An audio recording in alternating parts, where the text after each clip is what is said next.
the Harford County Sheriff said, quote, "We are confident he is not here." And as Jane said, they have given this area in Edgewood the all clear. Their manhunt brought them north. But first, we want to show you what's going on directly behind me. This is where, in Edgewood, where law enforcement has been staging. And behind me at the Richland Ballroom, the Harford County Sheriff's Office has set up a reunification center for families. If you haven't been able to get in touch with your loved one who worked at Advanced Granite Solutions, this is where they want you to come to reconnect with them. In the last, Tommy, I'd say 2-3 minutes, we just saw a whole lot of activity going on back there, and they just put yellow crime scene tape up across the front of it. We're not sure why, but we just saw a whole lot of members of law enforcement come out from one area, disperse, go into their cars, and now they seem to be meeting in the parking lot. So there's something that's going on over there right now, and they don't want members of the media and the general public to go in there. So that's one thing that we have just noticed.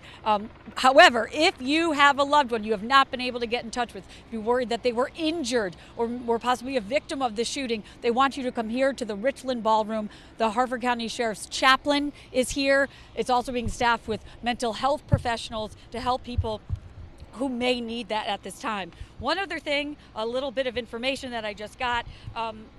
The sheriff is confident that the suspect is not here in Edgewood, and I wanted to clarify the ATF's involvement in this because there is a very large presence. Now, the special agent in charge of the ATF, Daniel Board, says any time that there is a shooting with such a large number of victims, he would deploy his assets in full force to it, whether there's one handgun or more. It doesn't matter. That's what they do now in Maryland, the ATF, when there's a shooting like this.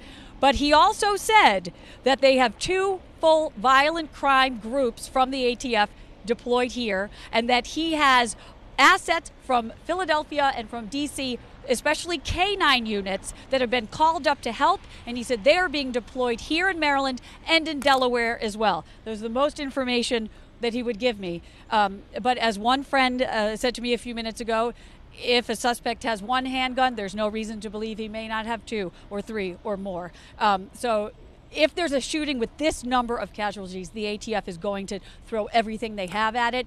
But he did say they have K-9 units, other officers from out of state who are being deployed to help in this investigation, and not just here in Maryland, in Delaware as well. So it seems if this area has been given the all clear and the focus is north here, it appears now that there is a heavy law enforcement focus out of state as well.